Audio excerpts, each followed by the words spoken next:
Hey folks, Roland Martin here. Today we're broadcasting from the second day from the CultureShift Labs Venture Capitalist Summit that focuses on Black and Latinx VCs. Of course, we're broadcasting right now on this Friday, November 1st. Coming up on Roland Martin Unfiltered, breaking news, Beto O'Rourke drops out of the Democratic presidential race. No shock there. Can't wait to see what our panel has to say about that. Also on today's show, an online petition is calling for the Prince George's County, Maryland police chief to resign. Also, a black judge is under attack for calling out racism in her county's court system. And remember the Donald Trump supporter who verbally attacked April Ryan at Politicon last week? Well, he's here talking about the walkaway campaign, but there are some black Republicans who are not happy with him. Let's see what he has to say about that. Folks, lots to discuss on the show. It's time to bring the funk on Roland Martin Unfiltered. Let's go. He's got it. Whatever the biz, he's on it. Whatever it is, he's got the scoop, the fact, the find. And when it breaks, he's right on time and it's rolling. Best believe he's knowing. Putting it down from sports to news to politics. With entertainment just for kicks, he's rolling. It's on go, y'all. It's Roland Martin, rolling with Roland now. He's funky, he's fresh, he's real, the best, you know he's Roland Martin now.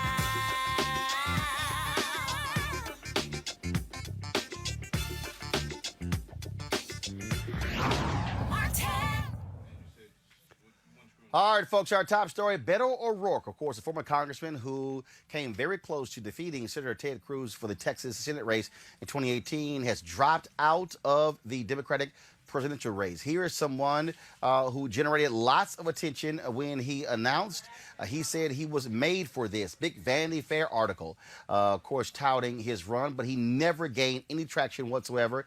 Not only is he dropping out of the Democratic presidential race, he also says he is not going to be running for the United States Senate in Texas. Let's go right to my panel here. Joining us is Julian Boykin, founder and chair, Young Republicans of Southern Maryland, Dr. Cleo Manago, political analyst, and Johanna LeBlanc, national security and foreign affairs legal analyst. Cleo, I want to start with you. The reality is Beto O'Rourke should have never run for president. He should have run for the United States Senate. He had built up a strong following in Texas. It made a hell of a lot more sense for him to run there. But ego run amok, and here he is in October, now dropping out of this campaign.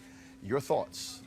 Well, this is pretty simple. I mean, he wasn't popular, he wasn't doing well, and you've been breaking it down in terms of implying that he would likely drop out anyway. this whole time. And again, you were correct in terms of deducing the logic about his lack of success in his campaign. So it's really simple. I mean, there's not much to explain. The man wasn't doing well. He never really was up in the polls. He never really touched the audience and had any fire or anything behind him to make people really take him seriously as a presidential candidate. So there it is. He dropped out. Now he gets to save some money because it's expensive doing this whole thing. It is expensive, and Johanna, the reality is this here. Not only has he screwed himself by dropping out, now he's damaged goods, can't run for the U.S. Senate. Trust me, the Republicans in Texas were very leery of Beto O'Rourke building on what he did in 2018 had he run for the United States Senate against Senator John Cornyn in 2020. Now that has gone out of the window. Yeah, it's quite unfortunate because we know the presidential campaign and any political campaign in the United States or anywhere around the world is essentially a popularity contest. And if you cannot get the folks to rally behind you and to be in supportive of your policy proposals, or to get them to understand where you stand and to get people to rally behind you, it's just not going to work. But I do think that he would have made a fine senator. It's quite unfortunate that he would not be running. Maybe he's just saying it just to say it. Maybe he may change his opinion. It may just be more of a strategic thing to say, I'm not running for the Senate, but I think he will make a fine senator, and I look forward to hearing what he's going to do on behalf of the American people in the future. Julia, the reason that's not going to happen, he was very adamant during the campaign that he was not going to run for the United States Senate. In his announcement today, he said he is not going to be running for the United States Senate. He literally wasted 10 months. Beto O'Rourke, had he used the last 10 months to build up his following in Texas, he had significant energy. A number of Republicans in Texas are retiring because they've been getting killed in the suburbs of Dallas, Houston, San Antonio, and Austin. Here was somebody, and Senator John Cornyn's numbers are down, but again, ego trip, you run for president, and he never got higher than 4 or 5%. And so even if he had, let's say, jumped in and pulled out after a couple of months and still have a shot, now you're damaged goods. I think, he went off of ego, no telling who was in his corner, giving him the advice that, hey, maybe I have a shot at running for president. I think the gun issue really messed him up. When he talked about taking away guns from citizens, that kind of put the dagger in it for him as far as him being done. Now, as far as him trying to run for the Senate, I don't know if that's something he should look at. If this presidential race has tainted the idea of him running for Senate, I'm pretty sure he'll make that decision. It probably won't be the last we've heard of Beto. But I know for sure when he started talking about taking guns out of citizens' hands, that pretty much done it for a lot of people that was rooting for him. Well, I think that... Well, no, actually, that did it for... Well, that did it for Republicans who never will support him anyway. But the reality is it did gain significant traction and it did get him lots of attention, Cleo, but it didn't go anywhere. Well, you mentioned that is ego, and that's likely in there. But I believe that Trump lowered the bar. And what I mean by that is that because... Oh, absolutely. No, you're absolutely right. Because somebody like Trump, of all people, given who he exposed himself as before he became president, and since he's become president, the dog catchers think they can run, and, anybody feel like they can run, and why shouldn't they, being that this dude is the president? So I think that's partly why Beto hung in there, because he felt like, wait a minute, look who's over there. I'm going to stay in here until the wheels fall off. And I guess the wheels fell off. But there's also this other element that we're not talking about. Oftentimes, folks run for various positions, in particular the presidency, for name recognition. So perhaps he did this because he has better plans in the future, but he knew he was not going to win the nomination. But for name recognition, people do it all the time. There are several people who are in the campaign right now. They're not going to go far, but they're in it for name recognition as well. I understand your point. The reason that does not fly in this case, when he ran for the United States Senate in 2018, he raised the most money ever for a U.S. Senate race. He had people across the country who were contributing to his campaign. He had national attention running against Senator Ted Cruz. He lost by 2.5 percentage points. He had significant name recognition. He thought he could parlay that to running for president. The mistake was that he built up a massive organization in Texas, and he could have been able to take on Senator John Cornyn. Instead, he thought they loved me so much nationally, hey, I might as well run for president. It didn't work. No denying that. Yeah, that's the case. Didn't work.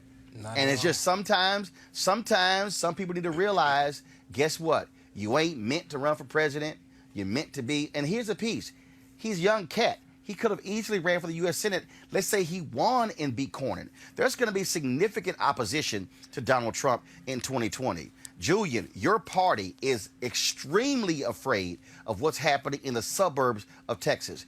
Beto O'Rourke could have built on what he did in 2018 and said, boom, I'm running against Cornyn. He could have basically cleared the board of other folks running for the Democratic primary and could have been focused on John Cornyn for almost 2 years. He didn't. And that was a strategic and fatal mistake.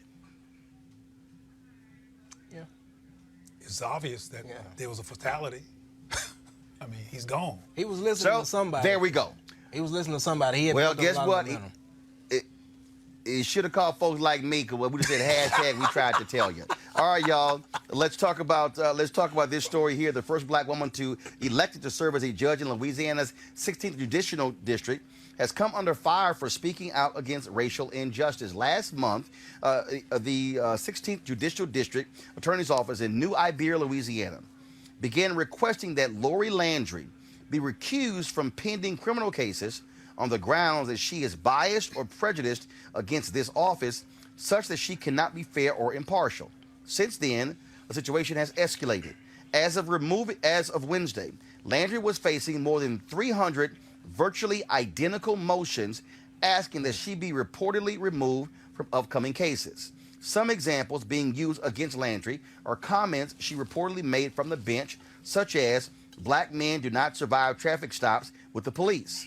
Fact. Wow. She also said that officers use the habitual offender statute selectively, which disproportionately puts black people in more harm or risk than anyone else. Landry, herself a former prosecutor, was first elected to the bench in 2002 after spending nearly 9 years at the same DA's office that is now accusing her of unfair treatment. Landry cannot hear or decide on cases while the motion to remove her is being considered. I want to start with you, Johanna. Here's what is happening across this country. And the Trump Justice Department, they are leaders in this. Progressive voices in criminal justice are being targeted. Let me say it again. Progressive voices are being targeted. You have Marilyn Mosby in Baltimore, targeted by cops, targeted by Republicans. Aramis Ayala, the first black state's attorney in Florida, she said, I am not going to prosecute death penalty cases. Then Florida Governor Rick Scott removed cases from her. In fact, what's happening, go back to Maryland, right now, Governor Larry Hogan has ordered the Attorney General in Baltimore, a Democrat, to take more of the cases from Marilyn Mosby under the guise that she supposedly isn't prosecuting them. The Pennsylvania Attorney General is targeting Philadelphia District Attorney Larry Krasner. I can go on and on and on. And in fact, it was William Barr who went before a police organization a few weeks ago and actually said that these progressive district DAs and judges are causing harm.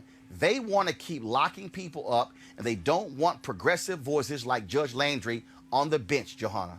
Here's my position on this. When Judge Landry won the election, me and my friends, we were extremely excited because, as you know, Louisiana has one of the most oppressive legal systems in America when it comes to people of color. So we thought that perhaps we were going to get someone on the bench who will do some good and protect the rights. Well, not protect the rights, because a judge, your job is to interpret the law, right?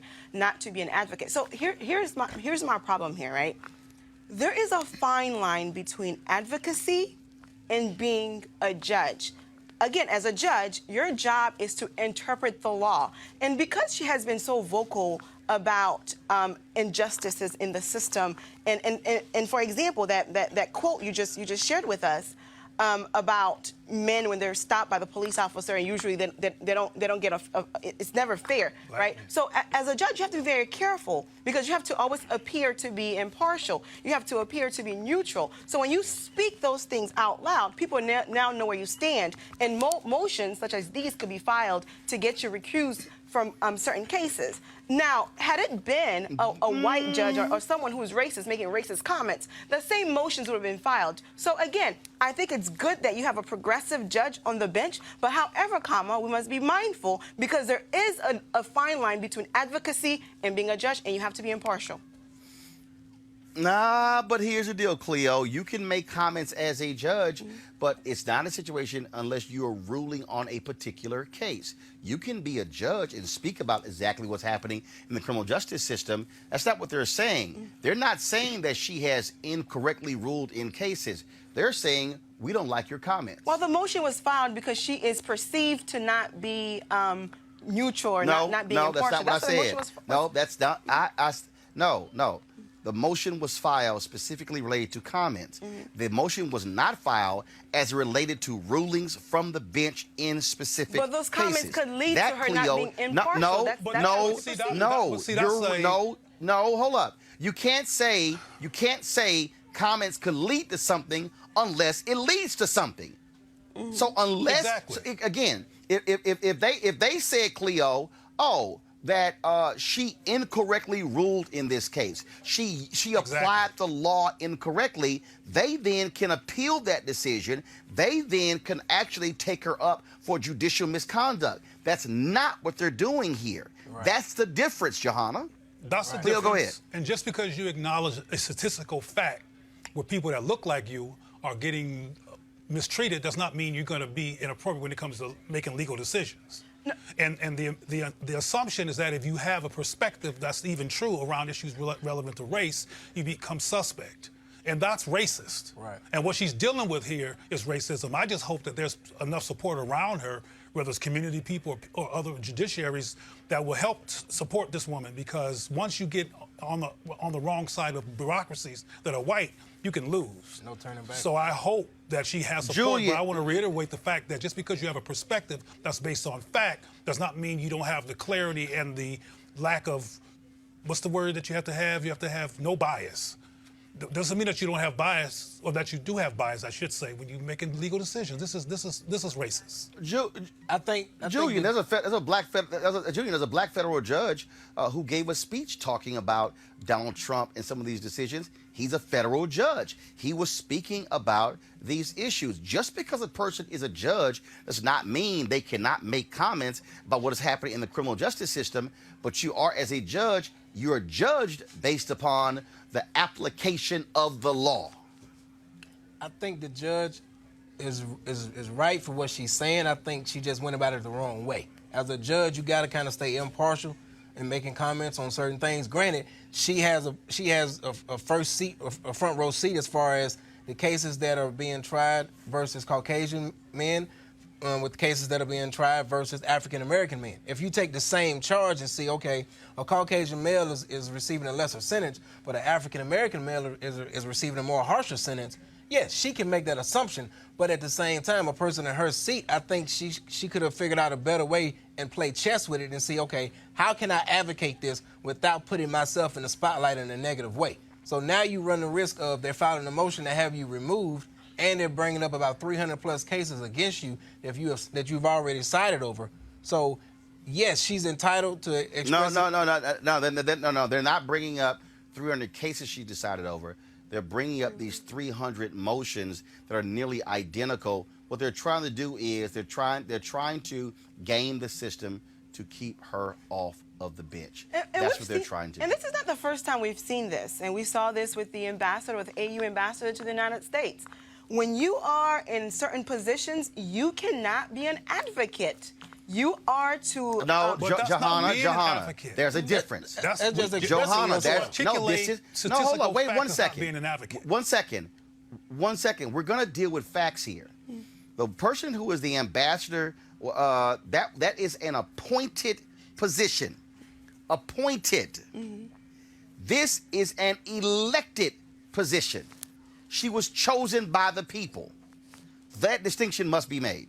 I think While it's that important. distinction is- I think it's important that we look at the fact that some of us and some people in the system want black people to walk around on eggshells and be self-conscious and not express even factual information that shows that they know how race incidents occurs in this country, and that we have to keep on looking at both sides of the room and second guess ourselves. And I don't think that makes any sense or if it's fair. But the fact of the matter is we need more and more progressive judges on the bench. There is no denying that. But I think as professionals, we have to understand there is a fine line between advocacy and upholding the law. But that ain't advocacy. But To say that Trayvon Martin got shot by Zimmerman is not advocacy. But is she wrong That for what she happened. said, though? Is she wrong for what No. she said?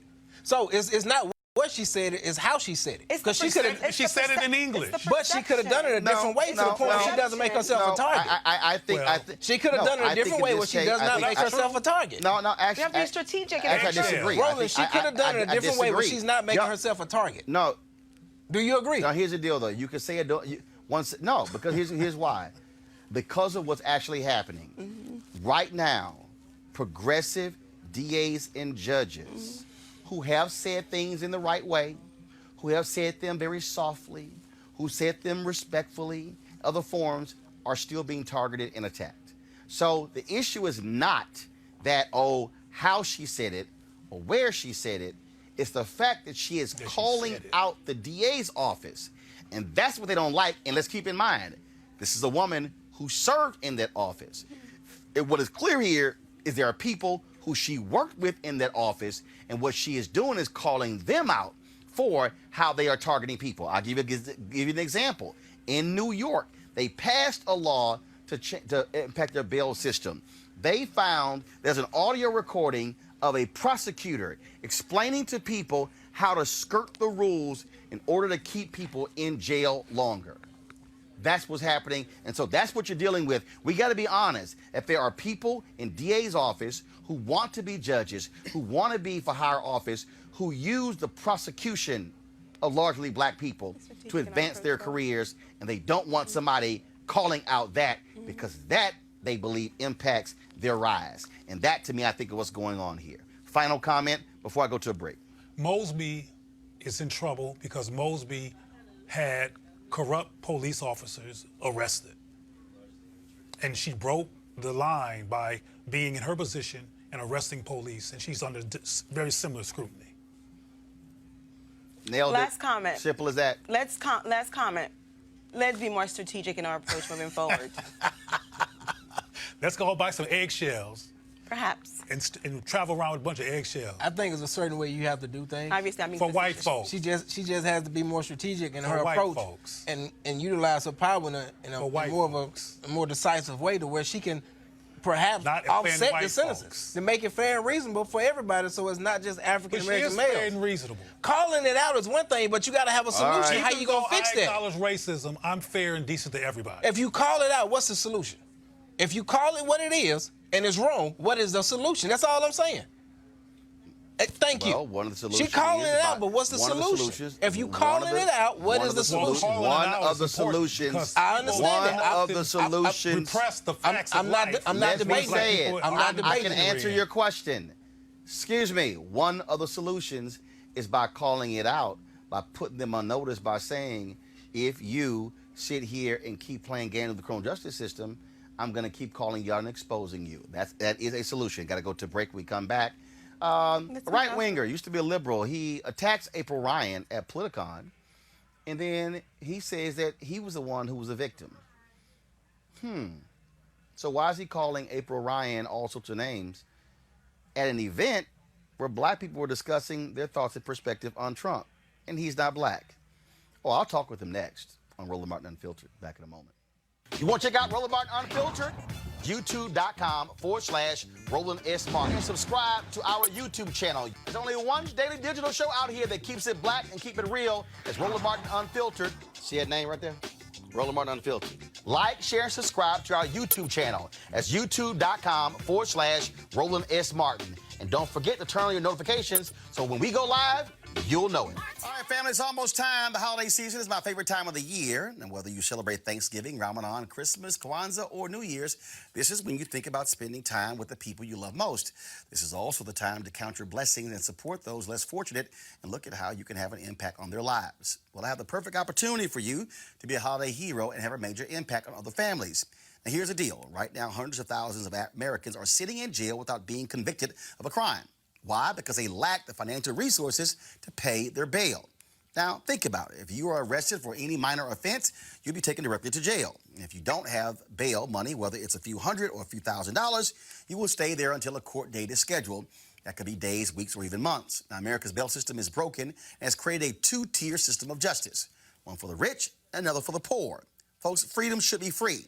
And that's why the Ebony Foundation has partnered with the Bail Project and is sponsoring the Home of the Holiday campaign. Now, with your help, the goal is to bail out 1,000 people by New Year's Day. Now, a donation from you today can change someone's life tomorrow. And this is critical because people of color represent upwards of 90% of the jail population across the country. Now, when folks stay in jail, 90% of the people with misdemeanors end up pleading guilty because they want to get out of jail. However, when bail was paid, 50% of the cases were dismissed, and less than 2% received a jail sentence. Sometimes justice needs just us. To join the fight to be a holiday hero, you can donate $25, $50 or more to help the Ebony Foundation bring our brothers and sisters home by the holiday. To donate, go to homebytheholiday.com. That's homebytheholiday.com. Please support them down.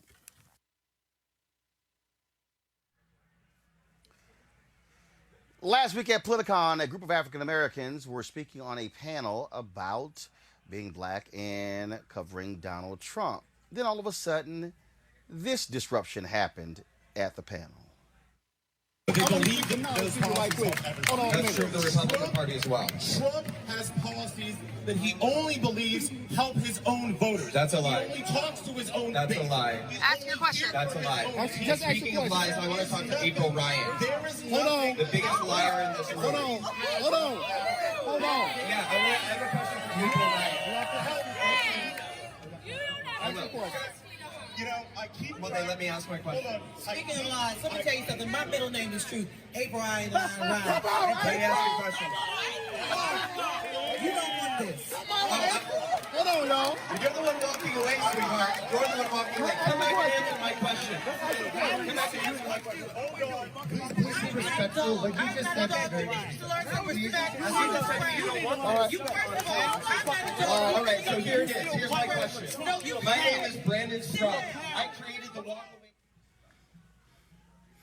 All right, folks, don't need to see the rest of that. You probably see the video on social media. And so Brandon Straka, he was the one at the microphone, joins us right now. So Brandon, welcome to Roland Martin Unfiltered. What was the purpose of you going to that panel? What was the purpose of that?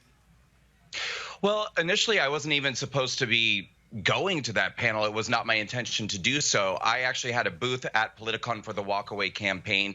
Our booth was situated right next to where that panel was taking place. I had a number of people coming to my booth and saying, we're so upset, you should hear the things that are being said on this panel. I was like, what is the panel? What's going on? And people are like, no, you have to go hear it for yourself.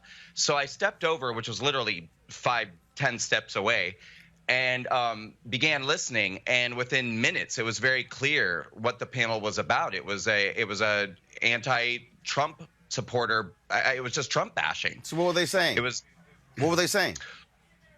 Well, from the moment I got there, what I heard was that the MAGA hat was synonymous with the white hood of the KKK, but they said the MAGA hat was actually worse because at least with the KKK, the hood indicated that the people understood that they needed to hide their faces in shame, whereas the MAGA hat actually emboldened racists and bigots.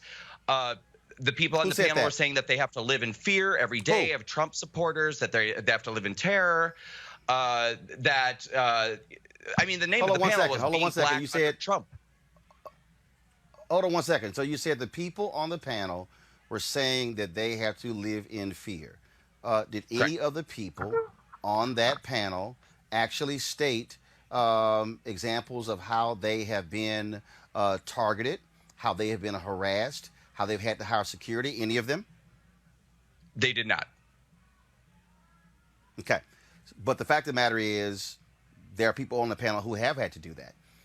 You remember the guy who was arrested, you remember the guy who was arrested, who's in jail, who was sending pipe bombs to CNN and other places targeting Van Jones, and then when the FBI arrested him, they discovered his computer, and he had a whole list of people who he was researching, who he was targeting, who he deemed to be progressives and critics of Donald Trump. You remember that? Do you remember when Maxine Waters said that Trump supporters No, should no, be kicked out of hold on. restaurants and I asked you a violently question. attacked? No, Do you remember that? I asked you a question. No, And no, I I asked asked you a you a question. Do you question. remember that? Yes or no? No. Do you remember that? Yes or no? Yes, I remember that incident from years ago. I do. Okay, Is that- actually, it wasn't years ago. And the reason I'm asking you, do you remember that? Because when you say people were making these things, making these comments, and I asked you about proof, I got a phone call from the FBI. The FBI tracked me down in 3 different cities that I've lived in because my name was on that computer. And so when you make the suggestion, or when you imply that somehow these things are not true, that is a lie. I don't know if you've ever had the FBI call you and to tell you that your name was found on a computer of an individual who was making pipe bombs and was sending them out. I can guarantee you, Brandon, that you would not just go, that's no big deal. Roland, if we're going to have a conversation, make it worthwhile, okay? If you're telling me... No, I'm sorry. First of all, I asked you a question. No, I asked you a question. You were commenting on what they were saying. I'm giving you an example as somebody who has that as an issue. On your show. I'm a guest on your show. May I please answer the question rather than I'm aware having of that. you railroad me and then act like you won this debate? No. First of all, let's be real clear. Let's just be real clear. That little cute little trick works with your followers. Here's the piece. Did I invite you on the Roland, let show? me speak then. Of course I did. Then let me I didn't speak. have to. I'm not. Hold why on, I'm here. Brandon, and that's the Brandon. That's the other you're cute talking trick loud, y'all do. You're winning, but that's Brandon, not how it works. So just Brandon, let me speak. Brandon. Waste I'm of going to time. let you speak. What I'm telling you is there's no such thing as, oh, you're talking because you're winning. I asked you a question. So go right ahead. I was, and you interrupted me. Please let me speak. I'm a guest on your show, okay? I told you go right ahead, and you're still whining. So go right ahead. Thank you very much. I'm just trying to set the table so that you'll respect me as a guest on your I've show. already told you to. I've already said go right ahead, and 3 times now you're whining when I already said go right ahead. So you're wasting time, and you think, and I know how y'all try to use it later. So I've said go right ahead. So make your comment versus trying to keep whining about I can't talk when I just said go right ahead. Okay, we get it. What I was trying to say to you is if you're trying to suggest that Black Americans in this country have to live in fear of being listed on the FBI because a pipe bomb might show up at their house, then I think that you're really reaching even further than I expected you to reach. The purpose of that panel was for people to get up and say, okay, Roland, I'm speaking. That panel was I'm aware 7 you're Black speaking, Americans. but you're not going to You're going to misrepresent what I said. In fear constantly. That panel was 7 Black Americans saying that Black Americans have to live in fear constantly of Trump supporters, Donald Trump, and people with MAGA hats. Now, you're talking about pipe bombs, and that has nothing to do with the conversation. So what I'm trying to say is let's bring it back. Actually, it does. Actually, it does. Actually, it does because the individual who was arrested was a Donald Trump supporter. Let me ask you this question. Have we seen in the last 3 years an increase in the United States of white domestic terrorism and hate groups? White domestic terrorism. Can you define the term? Yes. The FBI has actually defined that. That is homegrown terrorists, white domestic terrorists. Have we actually seen that? Do you believe that's actually happened? Because you just restated what you said. You didn't provide a do you definition. believe? You just read words. I'm not. First of all, okay, if you need me to explain to you white domestic terrorists, okay, the individuals who have gone to prison after what took place in Charlottesville, those are white domestic terrorists. So, do you believe we've seen that? Because the FBI sure does. No, the FBI does not believe that. Or the FBI does not suggest that. What? Absolutely. Really? What I'm you're sorry. going to do now is claim that hate crimes are on the rise. Can you repeat that again? Okay. Can you repeat that again? I want to make sure that you're quoted correctly. I want to make sure, Brandon, you're quoted correctly. You just said that the FBI does not believe we have seen an increase in white domestic terrorism? No, your question to me was, do I believe there is a rise in white domestic terrorism? And what I said is that, there? Yes or you're no? about to tell me that. Go ahead. I'm asking you yes Go or ahead. no. Do you What believe was the there's question? a rise in white domestic terrorism in the United States in the last 3 I years? do not. I do not. So you don't believe it, but the FBI does. The FBI does not. There's no. What evidence are you using to suggest that the FBI believes that? Are you talking about The a rise FBI in reported director. hate crimes? No. The FBI director, Ray, has testified about how significant white domestic terrorism is. He has testified on several occasions in front of Congress. And so for you to act as if black folks should not be concerned when there has been a rise in white domestic terrorism. We just dealt with the first anniversary of the shooting of the synagogue in Pittsburgh. That was white domestic terrorism. We have Roland, seen if we were numerous having a serious examples of that. conversation here, what we would be talking about is the rise in crime. There are so many more crimes perpetrated against who wear the red hat than by anybody who actually wears the red hat itself. Listen, if there's a rise in white domestic terrorism, however you define that term, then that's something that needs to be addressed. What does that have to do with Trump supporters?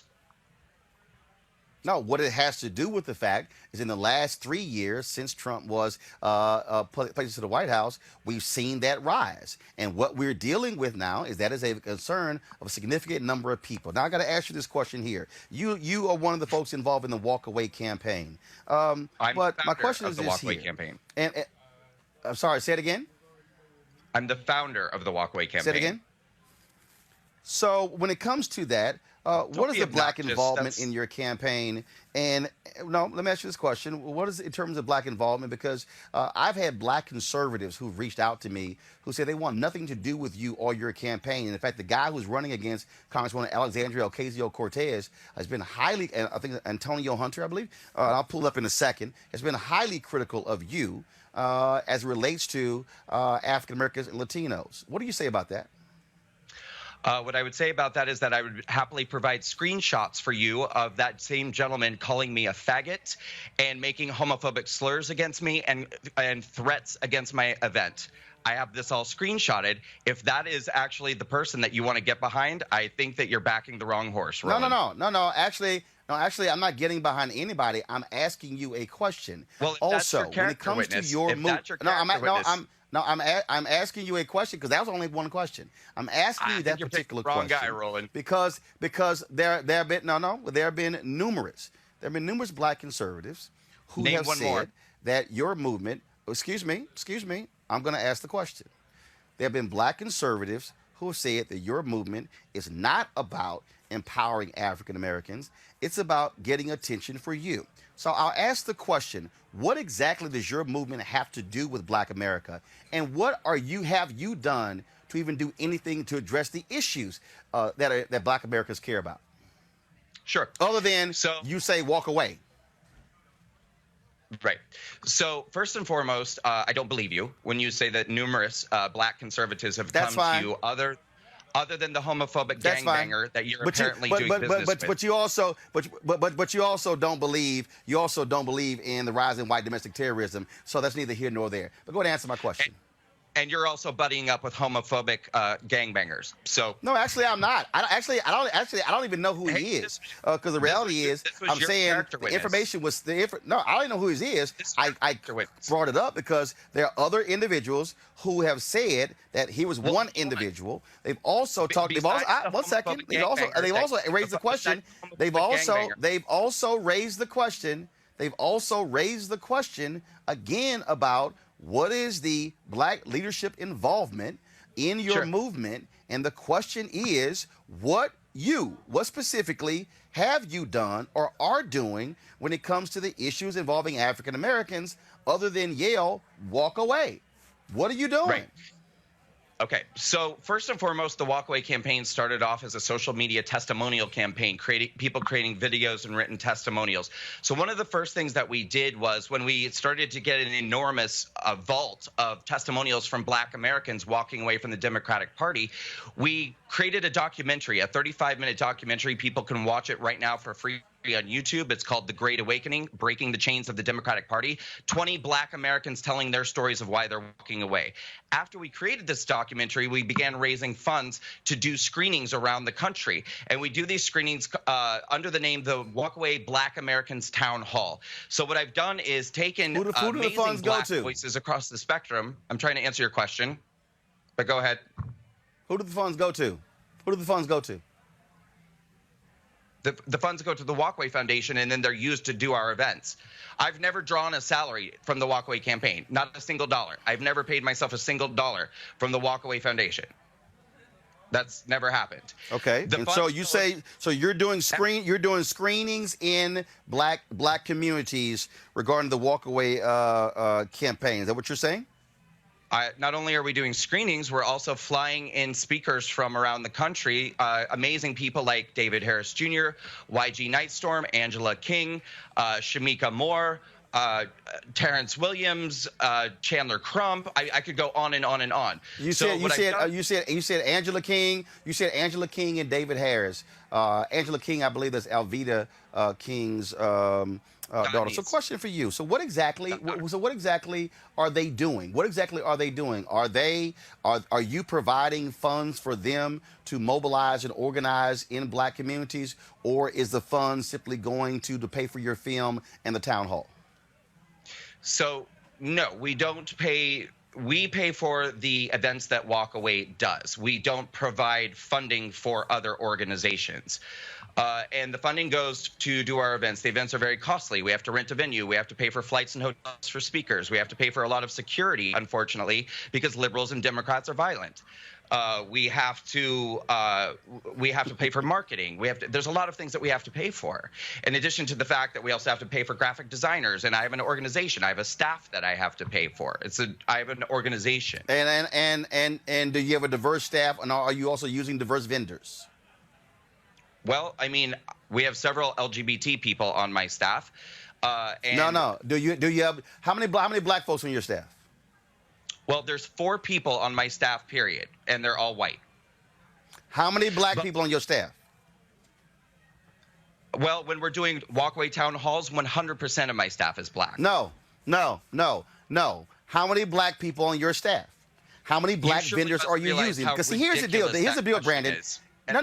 Actually, it's not, Brandon, because if you are going to articulate that you have this movement and that you are speaking to and speaking about and you're featuring black people, I would think black people would be in leadership. I would think you would have black staffers. I would think that if you talking about, empowering African Americans, you might be employing black graphic designers or black videographers. And I'm just simply asking a question. I mean, you're raising this money and you're talking about your black walkaway campaign. So if you have a black walkaway campaign, are you empowering African Americans? Yes or no?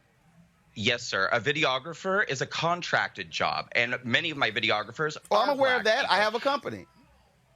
Listen to me. When I'm researching the roles for my organization, which is to say executive director, a director of events, etc., I don't base the decision based off of race. I base it off of talent. I don't care. I didn't say you base it on race. They are. I care about the color of No, their I always think it's very interesting when someone is talking about how they are doing something and they're talking about holding walkaway black town halls and things along those lines. And if you're not employing black people, so it gives the impression that really you're a front organization and you're really actually using black people for your own particular purposes. But let me ask you this question here. The whole video we showed at the beginning, you were critical of April Ryan. You were critical of April Ryan, calling her a liar. Why were you targeting April Ryan so viciously? Why? What do you have against April Ryan? Last question first, which is that I would say that it's much more empowering for a black person to have a voice on a panel, which will then become a viral video, than to do janitorial services for me or run a sound system. No, actually, it's not. Actually, it's not. What it actually, when you talk about African Americans, and as somebody who is as somebody who's African American, I dare say, even when Michael Steele was chairman of the Republican National Committee, what he also talked about is that black folks simply don't want to be on a panel. Black folks also want to be the ones who's actually funding the actual group or being a participant. See, what's very interesting, Brandon, is that what black people are used to. We're very used to these situations where people use black people for their purposes. And so when I begin to ask these questions, and you don't necessarily have answers for, I think that's quite telling. But that's why I'm asking the question to get a sense of it, because if you're out there promoting and showing African Americans in a documentary, no, I'm not. No, I'm not. Yeah, actually, what I'm doing is I'm actually doing what black conservatives we often talked about with them all the time. See, what you don't realize is I have more black conservatives on my show than frankly any show on cable news. So I talk about these things with black conservatives. And what black conservatives talk about is what happens when you have individuals who are not black in the conservative movement who use black people as props as opposed to black people leading movements where they're also communicating and talking with their people. But I'm going to ask you the question again. How many people do you have on your staff? Why do you have such a visceral... How many LGBT people do you have on your staff? How many LGBT people do you have on your staff? Wait, but guess what? Hold up. See, that's why I can really help you out. I got LGBT people. I got white people. I got Asian people. Oh, that's what I got. But see, and guess what? I actually employ them. What roles are they I don't simply invite. I don't just I don't just invite them to a panel. See, you thought you were going to get cute, and it didn't work. But I'm going to ask you again. Why do you have such hatred for April Ryan, which you viciously attacked her at that panel? Why? I don't have hatred for April Ryan, but what needed to be done was for April Ryan to be called out. Now, she, much like yourself, is a person who hides behind her race, and she also has the added benefit of hiding behind her gender. And so, no, yes, I don't. I don't hide behind my race. Yes, I'm real front and center. No, you're not. And what you try to do, I can make the case you try to hide behind LGBT, but I'm not going to say that because no, I'm not. Here's the whole deal. This is very simple. That's you what you stood just up did. at You said a you're panel, not. calling her a liar, blasting her. Again, what is she lying about? What is she lying about? Do you have facts? Do you have receipts? What is she lying about? Well, first and foremost, being on that panel and telling everybody in that audience that as a person of color in America, they need to be afraid of Trump supporters is a lie, number one. Telling her audience that Donald Trump called Nazis in Charlottesville good people is a lie. Saying that Donald Trump mocked a reporter's disability. What he actually said is there were good people on both sides. That's what he said. He said there were good people on both sides. I mean, I know it's hard for you to have to own up to a fact, but he did. And even people in his administration, like Gary Cohn, disagreed with him. Even Senator Tim Scott disagreed with his comments. Okay, if we're going to talk about facts, Roland, then let's talk about facts. What else did he say that day? Did he also say that he openly denounces white supremacists? Did he say that, Roland? Because we're talking about facts. Actually, he was forced to do that. Then he was forced to then he tried to walk back his comments a day after. That's what you're dealing with. So you can sit here and play games, but we know what the truth is. But it's okay. No, you don't know what the truth is, Roland. You wouldn't know what the truth was if it came in and bit you. Because what happened was black conservatives, black Republicans. Donald Trump was saying that in Charlottesville, what happened was that there were people, in addition to white supremacists, Nazis, whatever, the bad guys that were there on that side, there were also people there who were there to protest the statues being torn down. You said the bad guys on our side? What side was that? No. I was actually trying to agree with you for a moment that there were people at Charlottesville. I'm just saying, what's our side? Who were open white supremacists and neo-Nazis. But there were also people there who were trying to protest the statues being taken down. Just as there were people on the other side who were there to protest white supremacists, but there was also Antifa. So there were good people on both sides, and there were really bad people on both sides. But Donald Trump did not say that who were the good people? Who were the good people on? Who were the good people on the side with the white supremacists? Who were those people? I'm saying that there were people there who were there to protest statues being taken down, who were not neo-Nazis or white supremacists themselves. And those people, were these the same people with their tiki torches who were making their anti-Semitic comments the night before the University of Virginia? Probably not, because I'm pretty sure those were the white supremacists. Brandon, this real simple matter, here. Roland. That is this here. Facts matter, Roland. It's real simple. That's very simple here. No, facts do matter. And what we have that matters is that you have individuals who are very supportive of this president, who have some fundamental issues with the demographic changes happening in this country.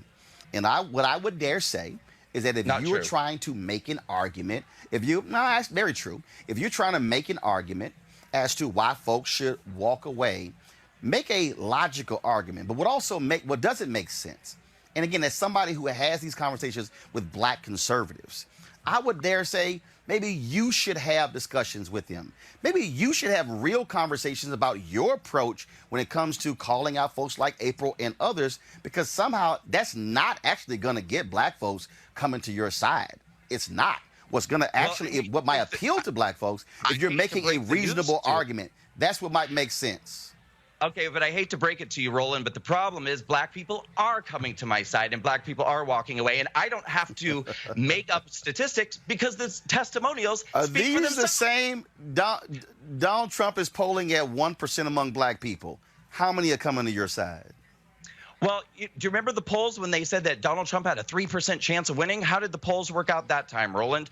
But here's what I would suggest. I would suggest you go to Walkaway Campaign YouTube channel and watch the testimonials of black Americans who are walking away from the Democrat Party. When Donald Trump, when Donald Trump is polling at Brandon, when Donald Trump, Brandon, go on YouTube and watch the Walkaway Black Americans Town Hall, where you can see black Americans coming to support our events.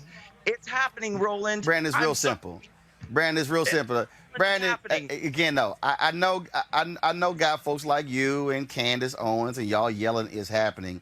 But here's what we do know. Well, that's because you have me on your show and you won't let me speak because you're afraid of what I'm going to say. And you know that I'm right. No, and you know Brandon, you did speak. But again, that's a part of the game. But it's all good. It's all good. Here's the whole deal, Brandon. Because you know that the stranglehold on black Americans is over. Black Americans are not buying your crap anymore, and they're not buying April Ryan's crap. They know they're being used. They know they're being manipulated. They know that they have a choice, and they know that you're a liar. And April Ryan is a liar. I would dare say the black people being used are the ones who are following you as you raise money off of black pain and black anger, and then you're also not funding or helping black people. Brandon, have a great one. Look forward to seeing you out there on the ground out there. And I'll try to find more. I'll try to find more of that 1% of black folks supporting Donald Trump. So Brandon, I appreciate it. Thanks a lot. Folks, gotta go to a commercial break. We gotta go to commercial break. We come back, more Roland Martin Unfiltered. Roland Martin Unfiltered. Be sure to join our Bring the Funk fan club. Every dollar that you give to us supports our daily digital show. There's only one daily digital show out here that keeps it black and keep it real as Roland Martin Unfiltered. Support the Roland Martin Unfiltered daily digital show by going to RolandMartinUnfiltered.com. Our goal is to get 20,000 of our fans contributing $50 each for the whole year. You can make this possible. RolandMartinUnfiltered.com.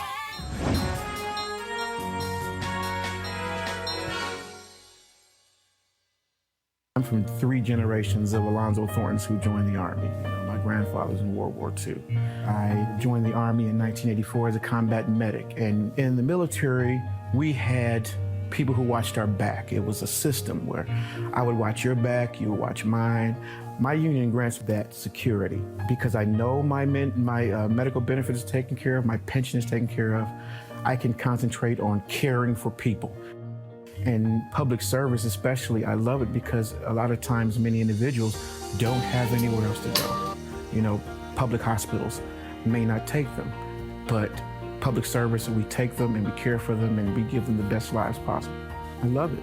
I don't see myself going into anything else. Every time I see someone prosper because of something that I did or I've done, or I see another person get into healthcare because of my encouragement, it just makes me know that this was worthwhile, and any trials that I'm going through, it's worth it.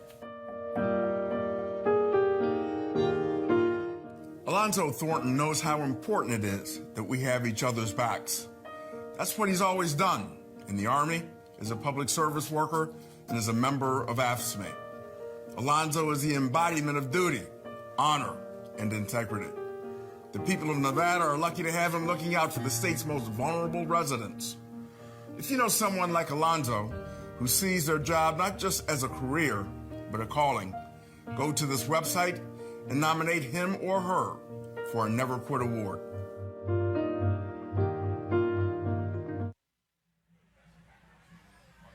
All right, before I go to my next story, I got to have Julian respond. Julian, and I'm going to be very honest with you. There's nothing that offends me more, Julian, than when you have individuals who want to use black people and black conservatives to advance their own agenda.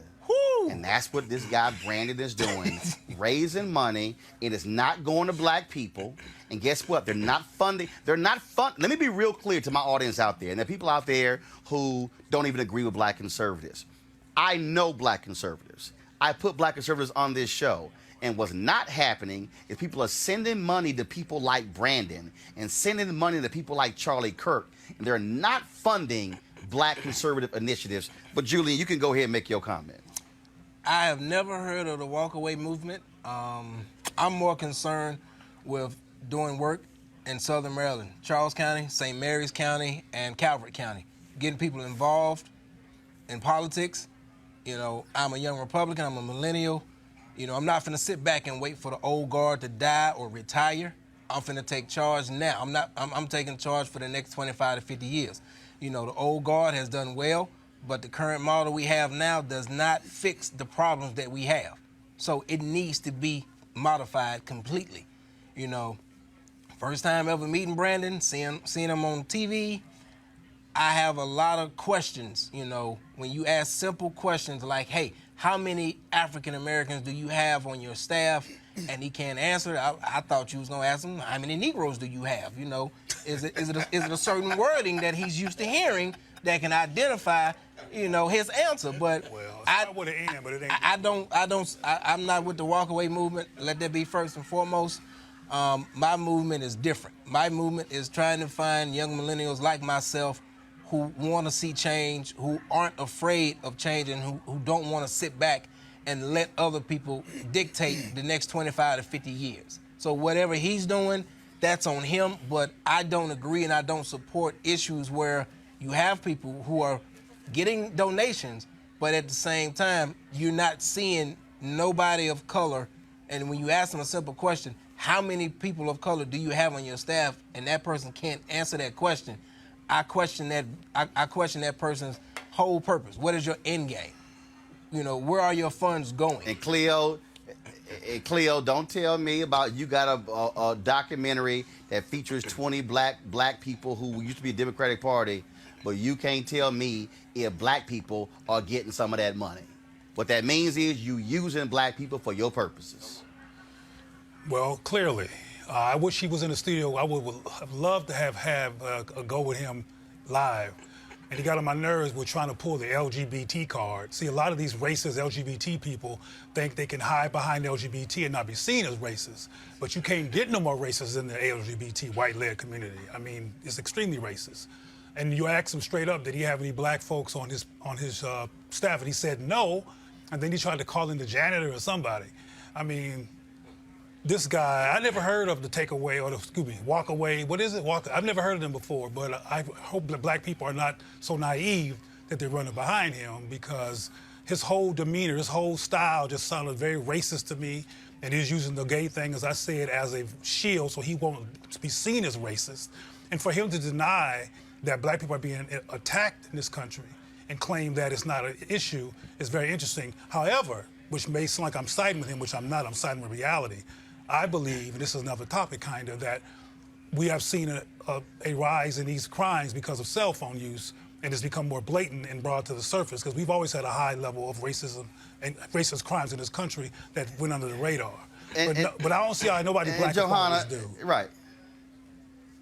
And Johanna is real simple, okay? It's like, oh, you bringing this one guy up. Guess what? It was a black conservative who sent it to me. It was, see, what he don't even understand is black conservatives who I know have reached out to me and said, this dude is a joke. That's what's so funny. See, he actually, he didn't want me to do a roll call. See, he didn't want me to do a roll call.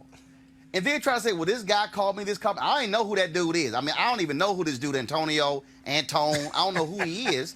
But the fact of the matter is, these are the games these guys play. And Johanna, he didn't want me to go there. Michael Steele changed the rules in the Republican Party and was ensuring that diverse vendors were getting contracts when he was chairman of the Republican National Committee, and that was one of the reasons why they ran him out. See, Brandon, you don't want to go there with a black guy like me because I got way too many receipts. Yeah, Johanna, go ahead and make your comment before I bring up my next guest from Prince George's County. I think Brandon's movement is a bit problematic, and I think the panelists talk about some of the things that I'll say, but I think the fact that your leadership does not represent the people that you say you want to serve, that's an issue for me. So when you're at the table, you're strategizing. When you're strategizing on the issues impacting people of color, how are you going to tackle those issues? But yet you don't have people in your leadership to have those discussions. I have a problem with that.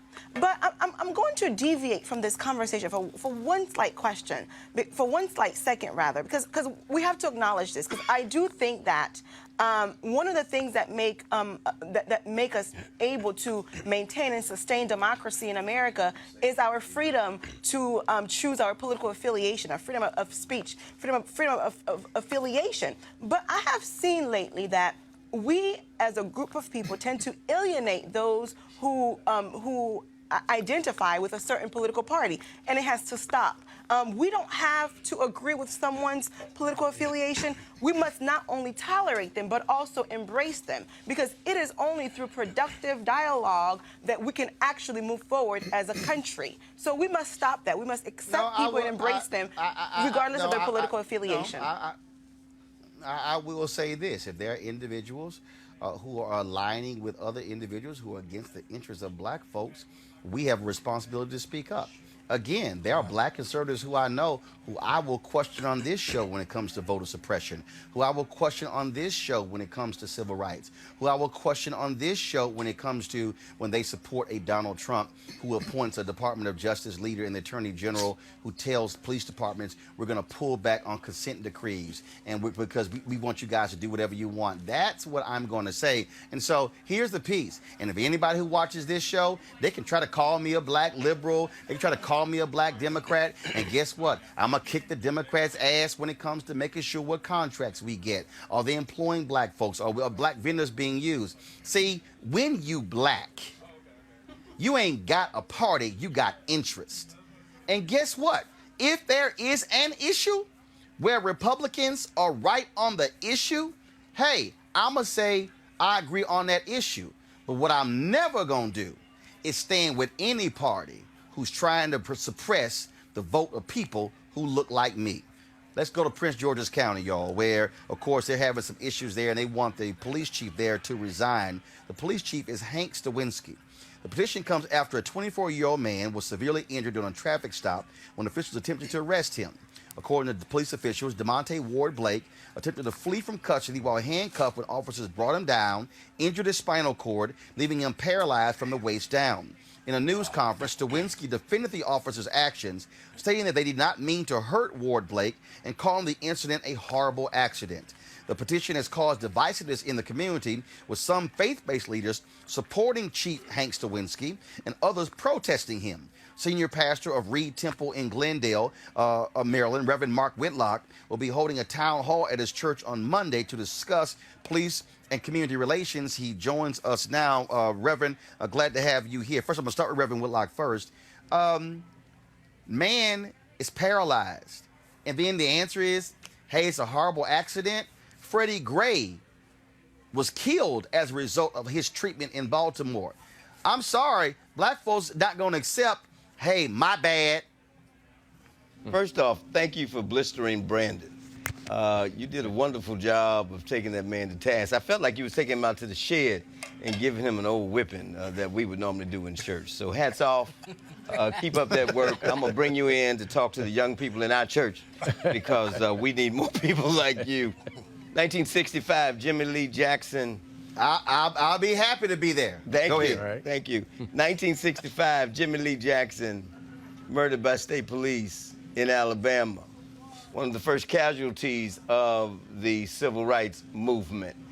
We can keep going on, and then the NAACP, of course, certainly lifted the thought that a black man was lynched every day in our country. If we think about Michael Brown, if we think about Freddie Gray, if we think about Eric Garner, if you think about Trayvon Martin, we can even talk about Rodney King, who was beaten severely. The real challenge that we have is what King said. I won't remember the chatter of a Brandon, but I'll remember the silence of my friends and the silence of the church. And so we at Reed Temple, we're holding a symposium, we're holding a town hall, and we've invited public policy makers, we've invited the police, we've invited the Change of Color and other nonprofits on Monday, November the 4th at 7 p.m. at Reed Temple, 11400 Glendale Boulevard, Glendale, Maryland, to come and see. I'm the new pastor. I came out of Los Angeles, California. You and I met back there when I was at First AME Church, and we dealt with the Rodney King issue, and we dealt with all the other issues. We're dealing with the issues here in Prince George's County. I brought with me Reverend Joseph Deck.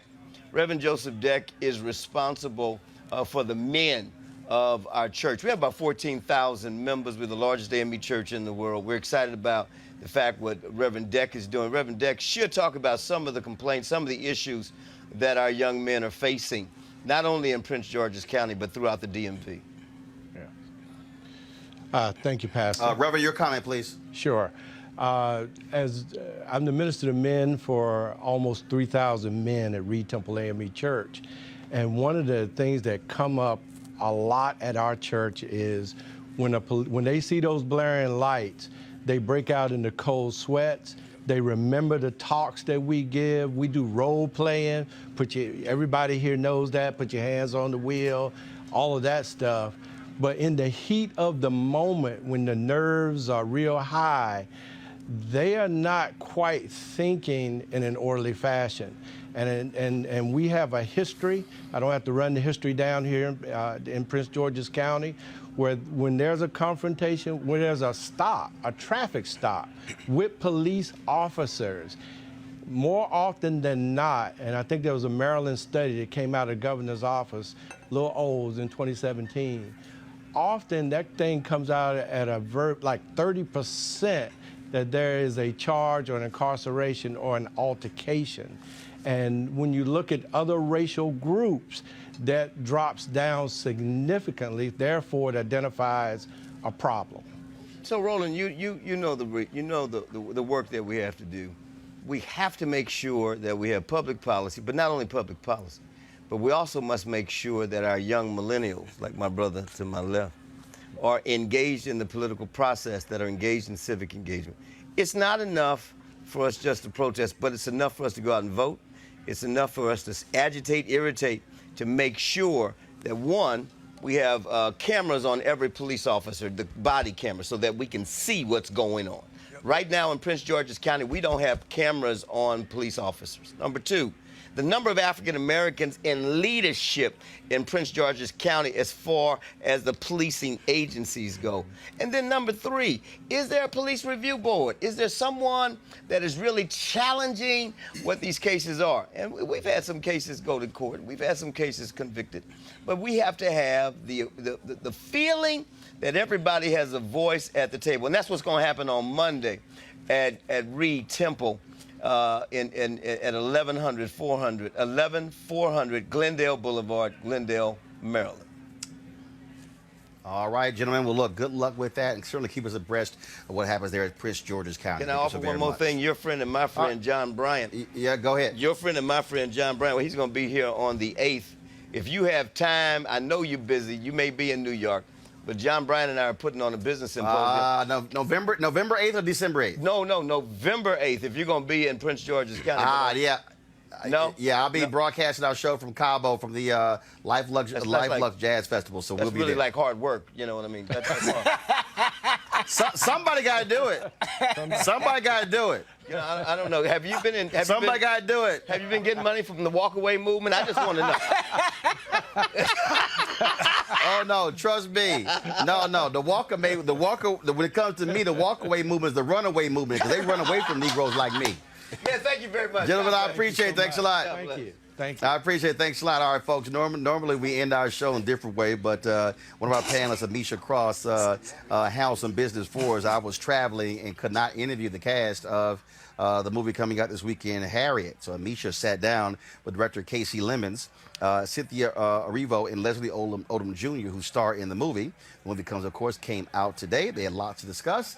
And so here's that conversation. And of course, I got to go. We're here at the Hearst building. And so there's an event we're about to go to. And so we certainly want you to check it out. Folks, the discussion in Prince George's County, the interview with Brandon and his attacks on April Ryan, and of course the other issues. This is why we do what we do. We've been doing some great interviews here with African-American venture capitalists who are trying to get more money flowing to African-Americans. And so we want you to support what we do by going to RolandMartinUnfiltered.com, joining our Bring the Funk fan club. And so you can pay via Cash App, Square, or of course, PayPal, Square, all the different platforms there. We have to fund our own initiatives, folks. That's what's most important. And remember, we employ black people, Brandon. We employ white people, Brandon. We ain't scared. We ain't scared to employ diverse folks, Brandon. You might want to learn that. I got to go, y'all. Holla. Check out the Harriet. It is really great to meet you. So I recently saw Harriet and was extremely excited. One, because of the strength of the film in and of itself, but also because it's a history that needs to be told. Mm-hmm. One that, sadly, a lot of people across this country don't necessarily know. So the film unlocked a lot of things, not only for me, but I think has the potential to do that once it opens for a variety of people of all ages and demographics across this country. What are some of the main things that made you want to be interested in being a part of it?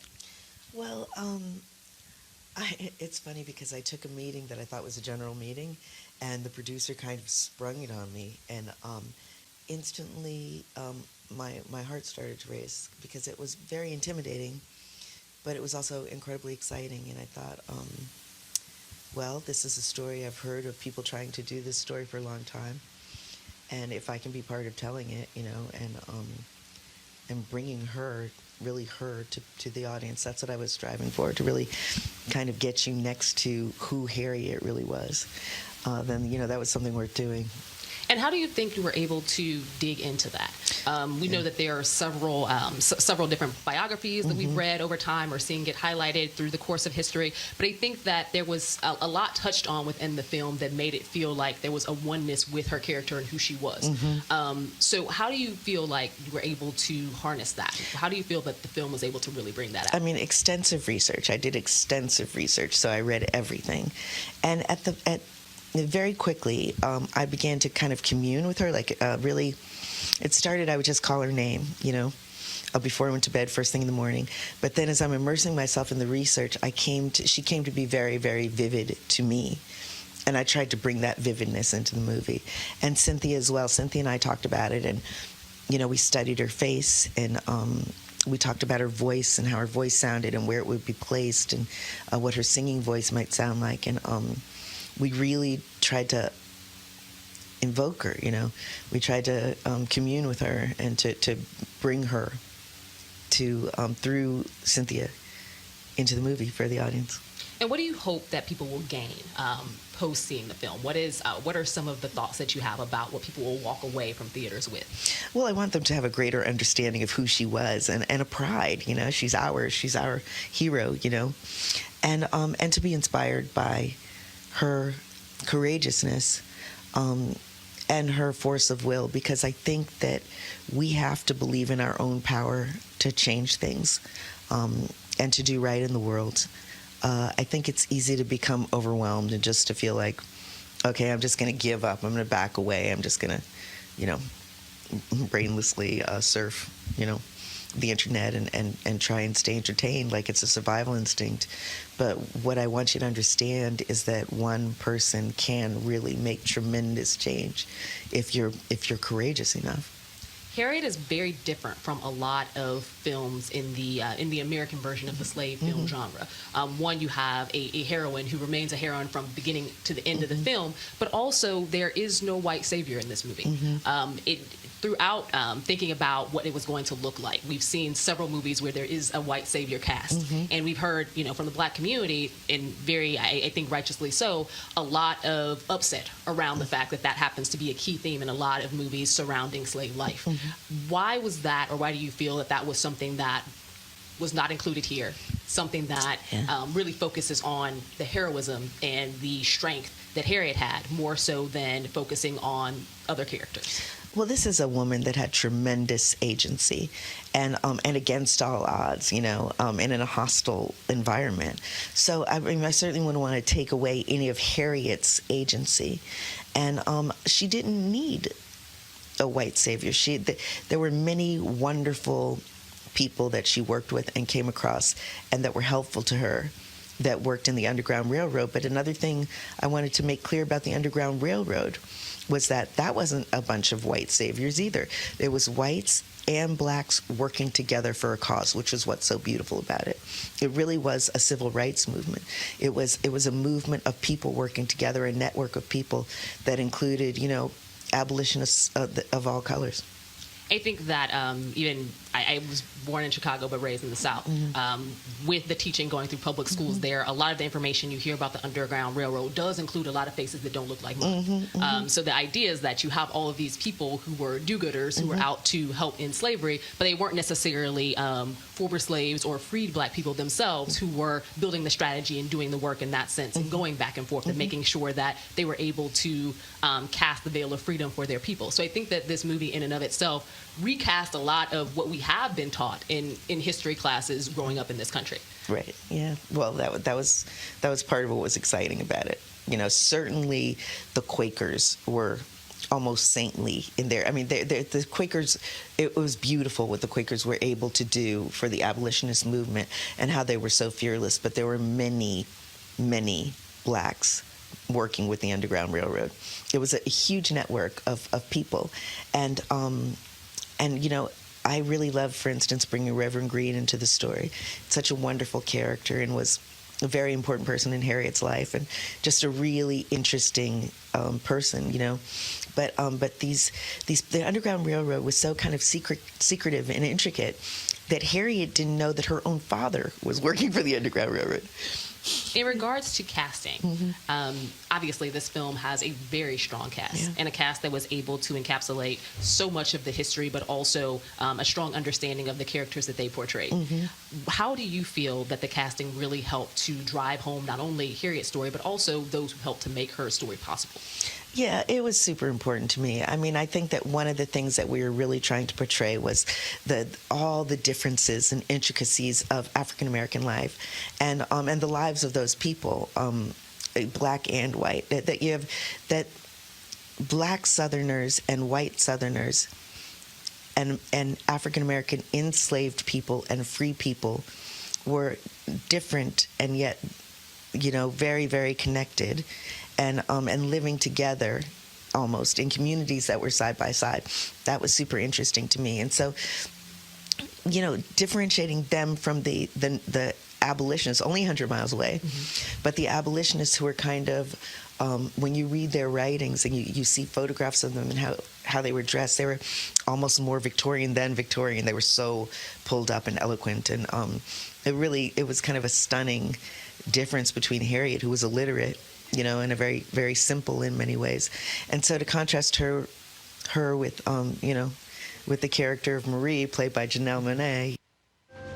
How do you do?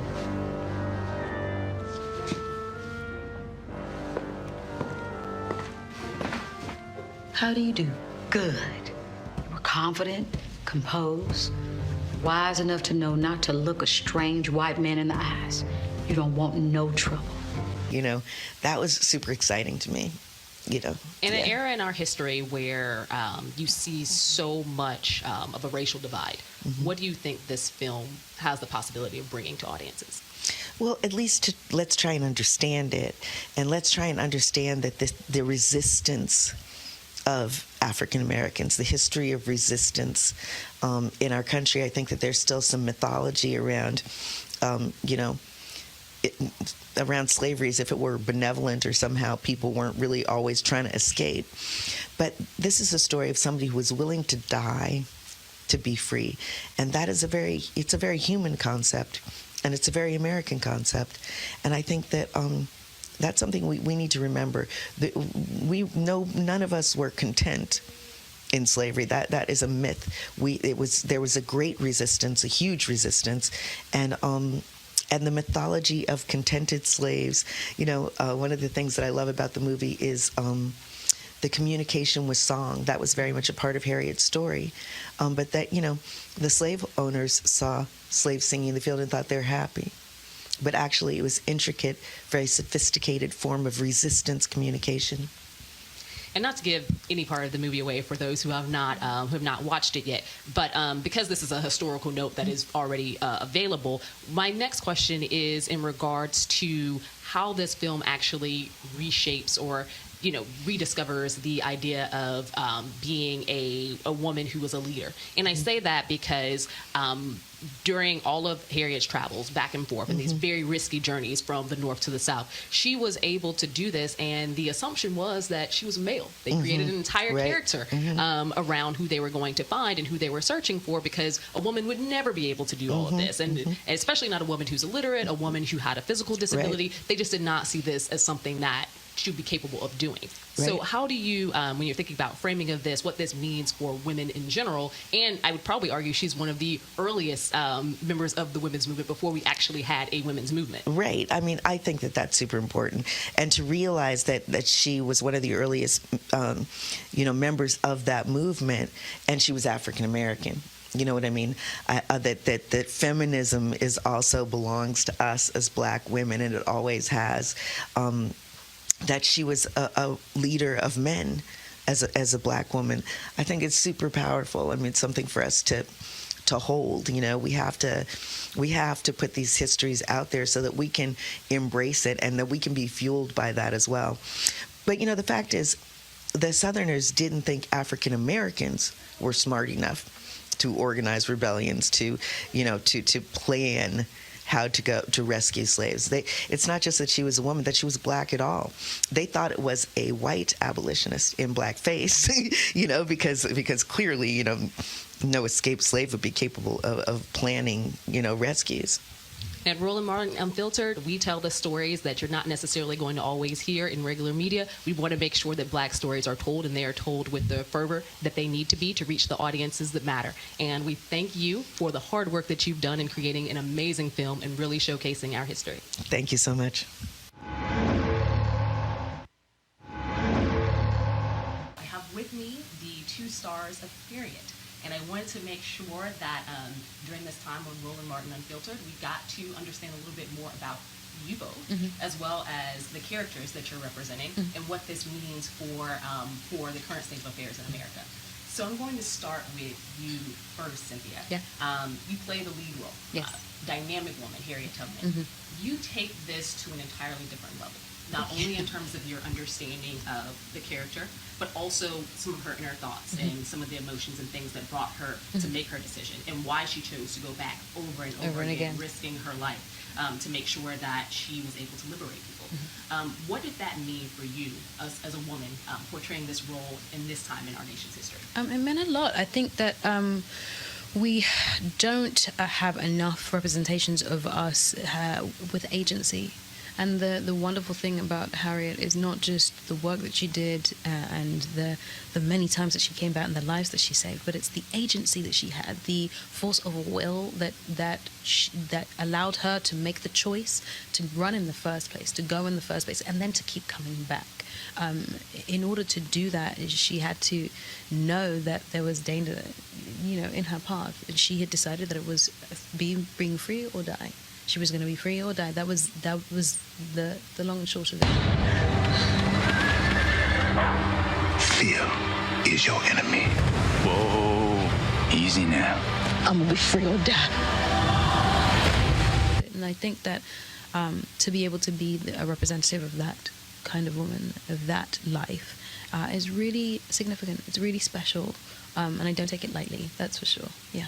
And how did you get into this character? Because it seemed like you brought so much to it. Yeah. Not only an understanding of her innermost thoughts, but also an understanding of how to relate that to an audience today. And sometimes we've seen there have been some modern twists on a lot of our historical figures that aren't necessarily the greatest representations of them. How were you able, and what did you draw from to be able to portray her in the way that you did? I think I desperately wanted people to see her as a human being. I think we know of, hopefully most people know of the great work that she did and the danger she put herself in consistently. And we see her as this wonderful superhero who's saved many lives, but I think that we don't get the chance to see her as a human being, as a woman. And that's sort of, for me and for Casey as well, what we really wanted to bring to it. So we did the research, we did the reading, and wonderfully in her story, you see all of the humanity, all of this life, you know, the love that she had for her husband. You don't hear about that very often, but it was a big love. It was the love that she came back for, you know. You learn about how much family meant to her. You learn about the fact that she had the ingenuity to go and hire a lawyer, save the money that she had from Thompson's farm to take and hire a lawyer to draw up the papers that say that her mother was supposed to be free. Like, that's a person with love and care in her, so you have to inject the role with that. It comes as part of the package. As a person with spirituality, so I made sure that I made space to go back into myself and figure out where I was in my relationship with God, because I have faith, so that it felt natural to call on that when I was playing her. But it's something that people don't realize, but it is something that she has said herself. In the biographies that you read, she speaks about that. And, you know, it's about taking the small things, the facts that you find out, and really filling the broad picture, broad strokes picture that we have of her. Yeah. Absolutely. And Leslie, I'm going to turn to you for a second. When we talk about the role of Harriet Tubman and those who were also a part of the Underground Railroad and what that meant as it relates to the function, but also the design and how you were able to make sure that people didn't know. Your character in the film is very strong in the sense that he's a leader. This has been going on for years. He understands the level of danger that is potentially there. In addition to having compatriots across various places to assist during the process. After the passage of the Fugitive Slave Act, there is a lot more intensity around fear and what it's going to look like to actually still be able to do that.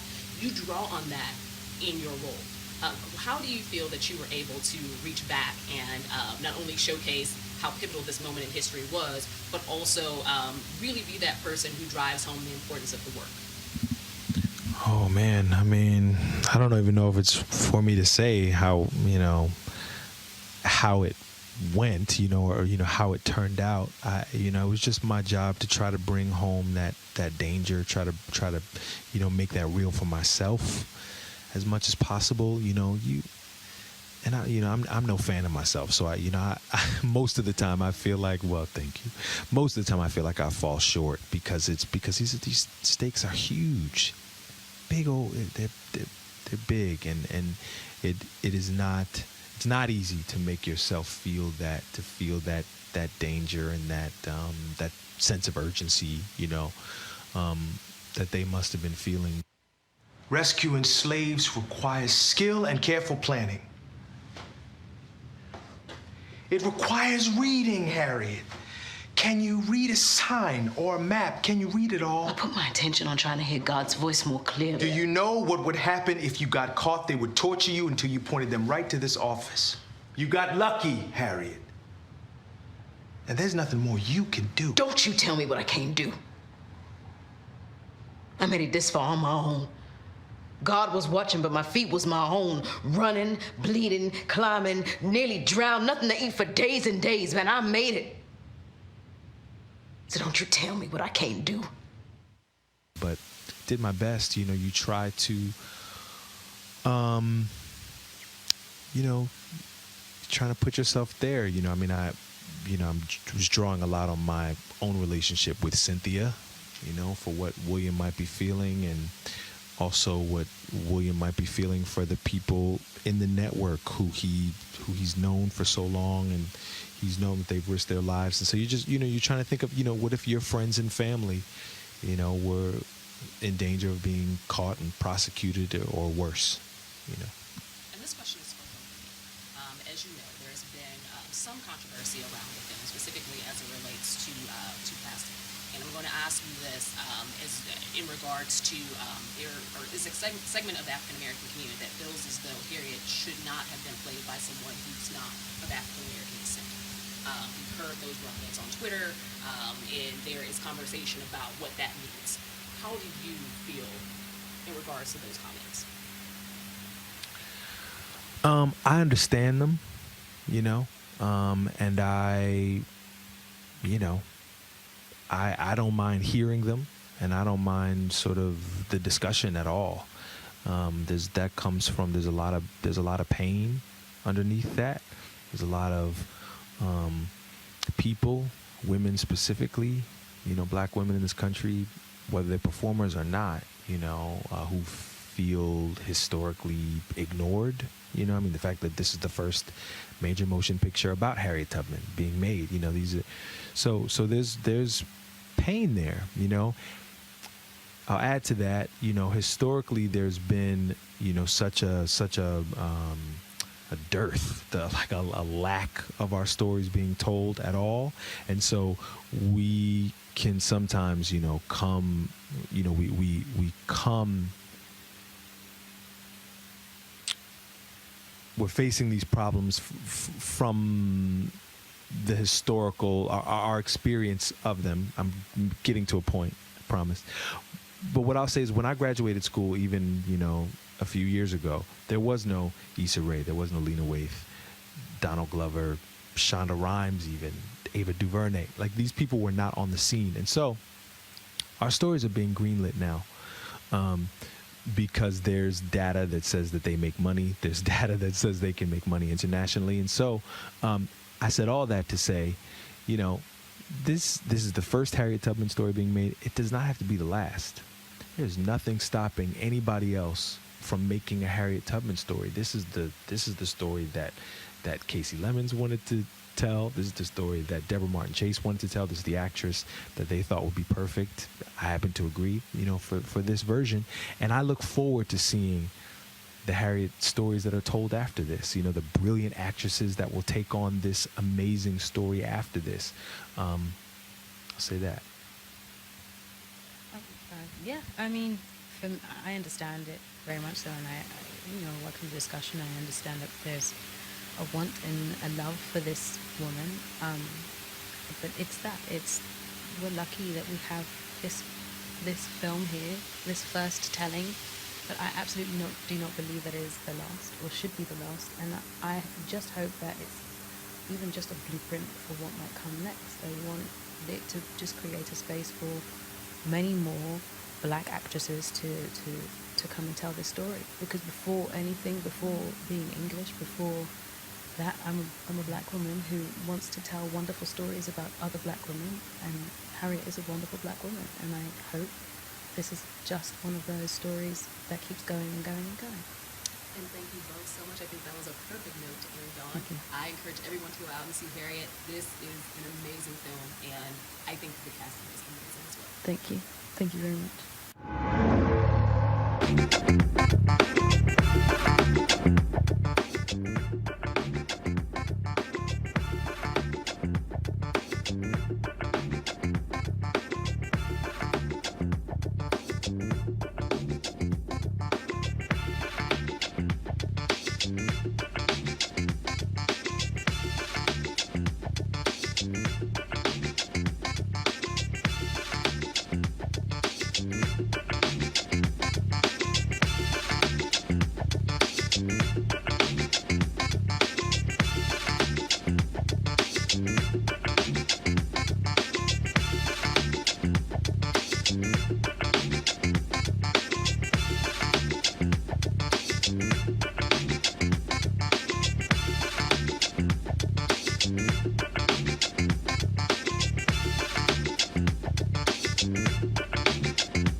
You want to check out Roland Martin Unfiltered? YouTube.com/Roland S. Martin. And subscribe to our YouTube channel. There's only one daily digital show out here that keeps it black and keep it real. It's Roland Martin Unfiltered. See that name right there? Roland Martin Unfiltered. Like, share, and subscribe to our YouTube channel. That's YouTube.com/Roland S. Martin. And don't forget to turn on your notifications so when we go live, you'll know it. You want to support Roland Martin Unfiltered? Be sure to join our Bring the Funk fan club. Every dollar that you give to us supports our daily digital show. There's only one daily digital show out here that keeps it black and keep it real. It's Roland Martin Unfiltered. Support the Roland Martin Unfiltered daily digital show by going to RolandMartinUnfiltered.com. Our goal is to get 20,000 of our fans contributing $50 each for the whole year. You can make this possible. RolandMartinUnfiltered.com. Hey everybody, this is Sherry Shepherd. You're watching Roland Martin Unfiltered, and while he's doing Unfiltered, I'm practicing the wobble. Yes, I am. Because Roland Martin's the one, he will do it backwards, he will do it on the side. He messes everybody up when he gets into the wobble, because he doesn't know how to do it, so he does it backwards. And it just messes me up every single time. So I'm working on it. I got it. You got Roland Martin. Hi, my name is LaToya Luckett, and you're watching Roland Martin Unfiltered. What's going on, everybody? It's your boy Mac Wiles, and you are watching Roland Martin Unfiltered. What's up, y'all? It's Ryan Destiny, and you're watching Roland Martin Unfiltered. What up, Lana Well, and you are watching Roland Martin Unfiltered.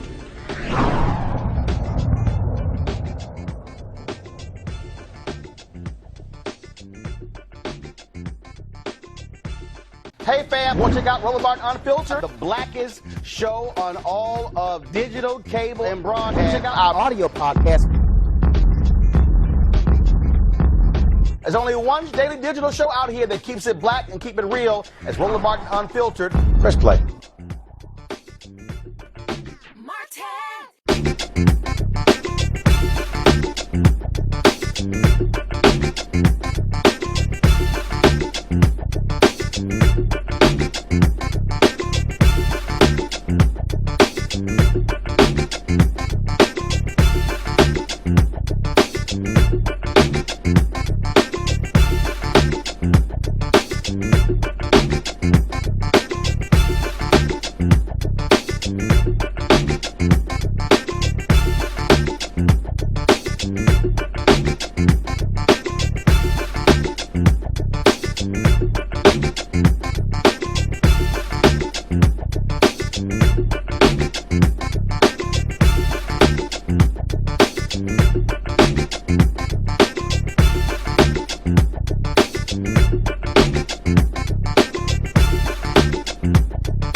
Hey fam, I want you to like, share, and subscribe to our YouTube channel, youtube.com/Roland S. Martin. And don't forget to turn on your notifications.